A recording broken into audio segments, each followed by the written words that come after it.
Fala galera, Martins novamente. Primeiramente eu gostaria de agradecer todas as mensagens de apoio que venho recebendo e passar um recado. Não importa quantas provas de que a Terra é plana eu poste aqui no canal. Quem não aceitar a verdade e continuar com o sentimento de ego abalado, nunca vai compreender o lugar em que vive. A verdade é para poucos. Fiquei um mês focado em encontrar uma contradição entre a física prática e a física teórica.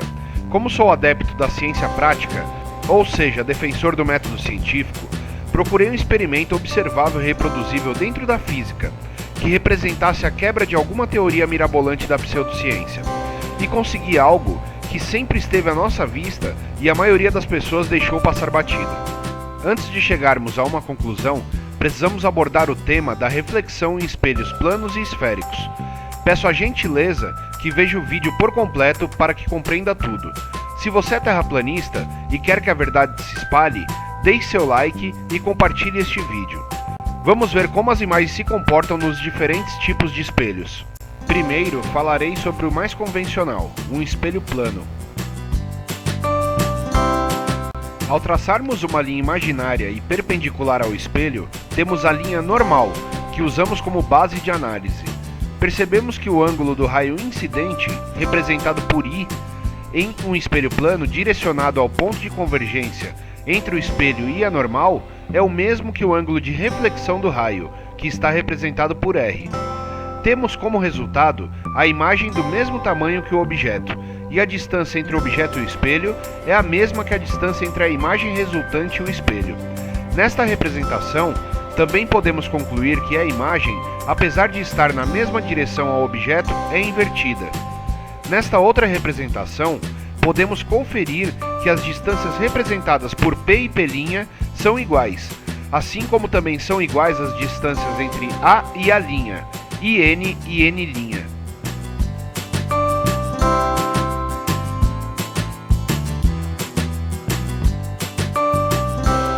Podemos classificar esta imagem gerada pelo espelho plano como virtual, pois acontece na parte não reflexiva do espelho, ou seja, ela é criada pelo prolongamento dos raios. Podemos também classificar de imagem direta, pois ela possui a mesma direção do objeto, e imagem igual, pois possui as mesmas dimensões do objeto. Temos que lembrar também que sempre haverá reversão da imagem, como por exemplo quando olhamos no espelho e percebemos que a mão direita se torna a mão esquerda na imagem. Já nos espelhos esféricos temos duas situações, o espelho côncavo e o espelho convexo.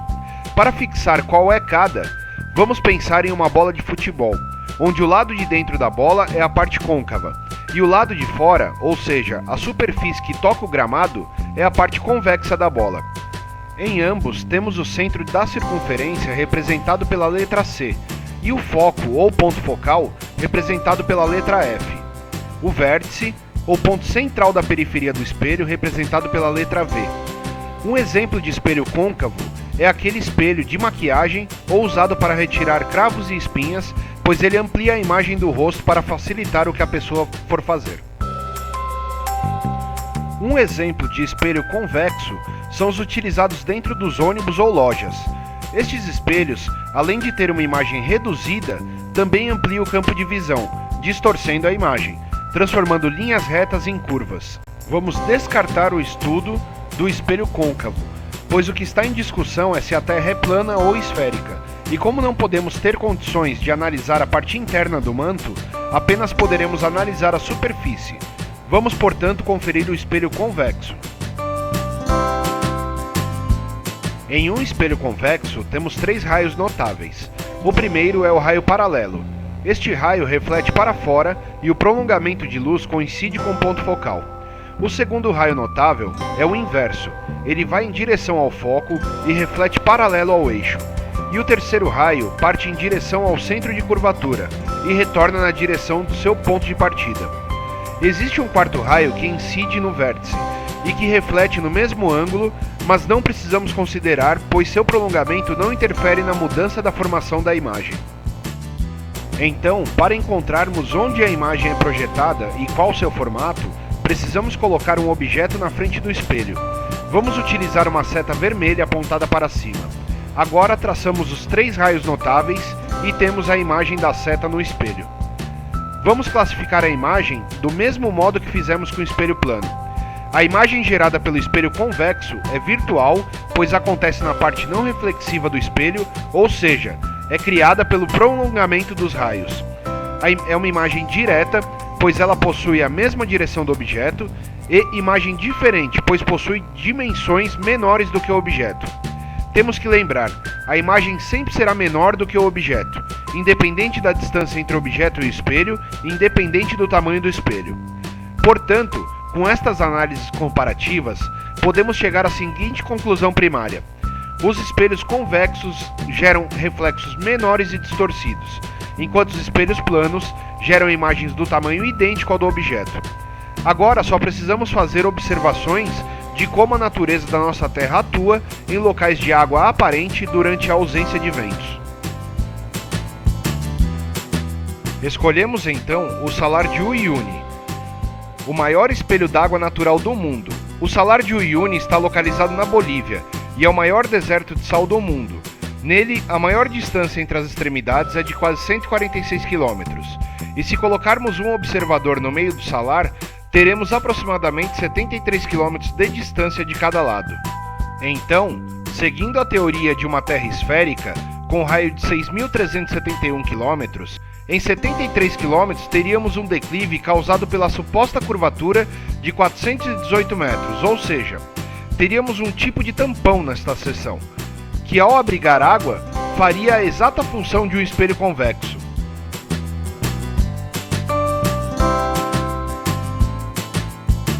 Vamos frisar alguns pontos para não esquecermos. Estamos falando de uma área de 10.582 km².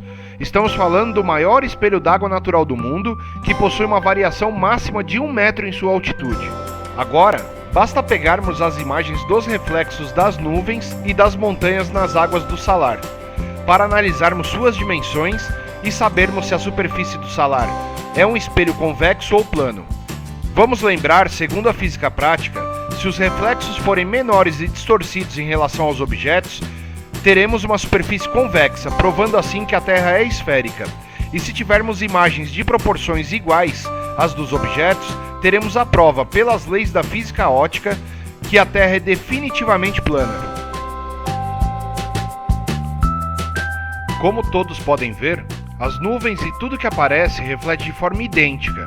Quando selecionamos uma nuvem, vemos claramente que seu reflexo possui as mesmas dimensões e isso só ocorre em um espelho completamente plano. Quando invertemos alguma imagem do Salar de Uyuni, apenas prestando bastante atenção no horizonte, veículos e pessoas, podemos distinguir qual é o objeto e qual é o reflexo. O local possui uma grande movimentação de turistas, reflexo e perspectiva são as grandes atrações do local.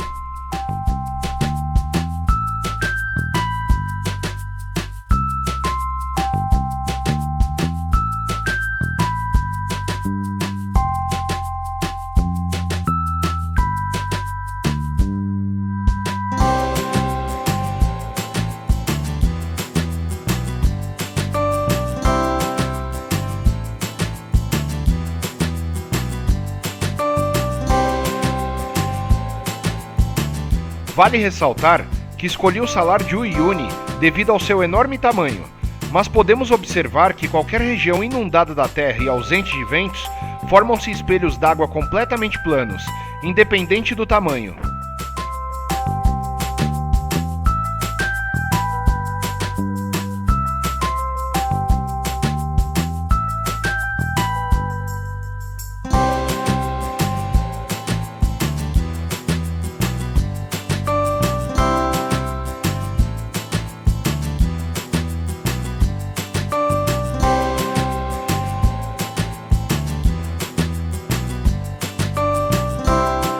Vamos tentar adivinhar as possíveis explicações globalistas.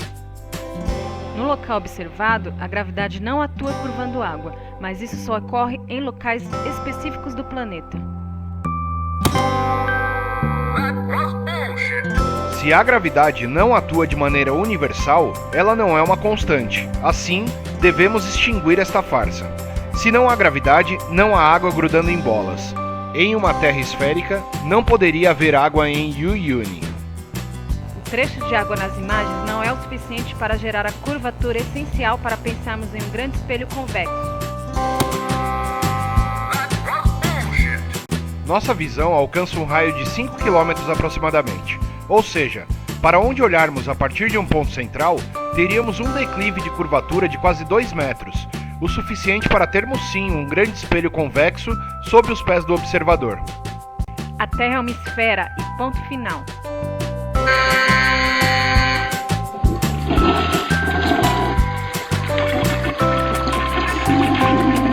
Eu chamo isso de espernear e fazer beicinho, pois estou usando a verdadeira ciência, utilizando o verdadeiro método científico, observável e reproduzível, e mesmo assim você reluta para aceitar a verdade por causa da sua dissonância cognitiva.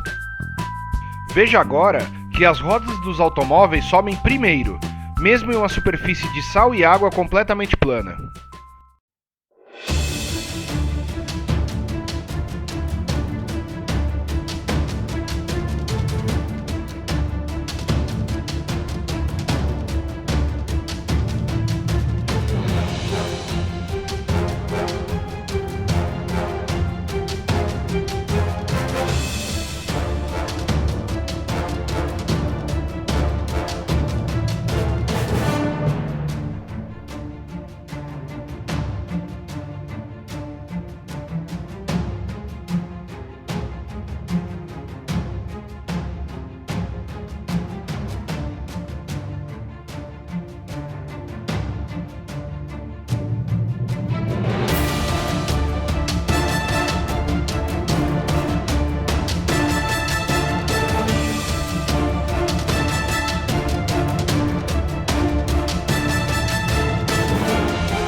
A física prática prova que a Terra é plana.